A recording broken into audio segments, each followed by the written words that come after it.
has been your experience as a South Asian woman in this field? I don't know, are there many South Asians in this field? Do you feel like it comes up? Do you feel like experiences have been different? There are some, and what's really amazing is that we all know each other, we all support each other, we all help each other whenever we can, and there's a group of us that's become really close and has become a real lifeline. It's so nice to have other brown women working in food who are also committed to, not closing the gate behind them, but opening it wider for the next generation who came.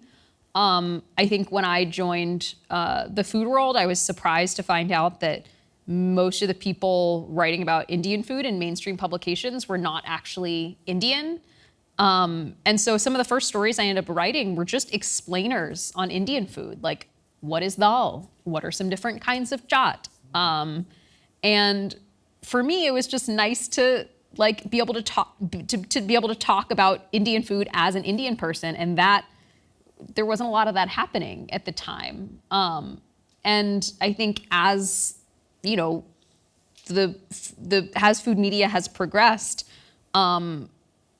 there have been some really amazing changes. Are the people at the top of the masthead still largely white? Yes, but I feel incredibly encouraged that every day I see a new class of writers of color coming up who I feel like are going to keep opening the gate even wider for the next generation, because honestly, I feel like as South Asians, I don't know that journalism doesn't, especially food journalism, doesn't feel like a career path that we're being sold by our parents. And so I try as hard as I can to make myself available to South Asians. There's a section on my website, priyakrishna.me/resources, that has just an exhaustive list of resources for people looking to work in media, advice from, how I started in media.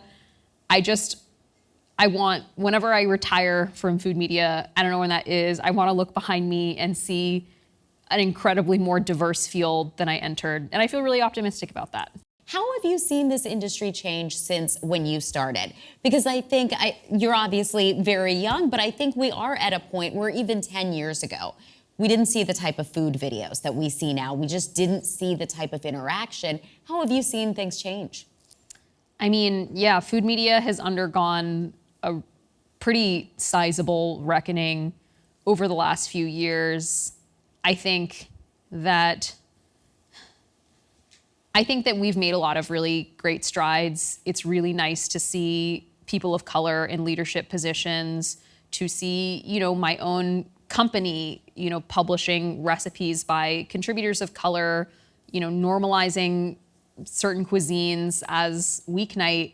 But the reality is the best-selling cookbooks year after year are primarily written by white authors. The most popular recipes year after year are, on a lot of websites, are primarily white recipes authored by white people. So, what I would say to this room is that you all are sort of in control of that. And so I think if we all were super mindful of where am I spending my clicks, where am I spending my dollars, and I feel like I try to hold myself accountable. Am I buying cookbooks by authors of color? Am I giving them my money? Am I watching YouTube videos by creators of color?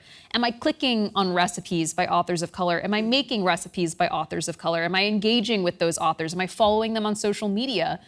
We can slowly start to sort of flip that power imbalance. Just there is a lot of individual power, and individual power adds up to collective power. And, people of color make up a very sizable part of this country. We are soon going to be a majority minority country. And I truly believe that we will have a world in which the most popular recipes on our site are not pasta and grilled chicken.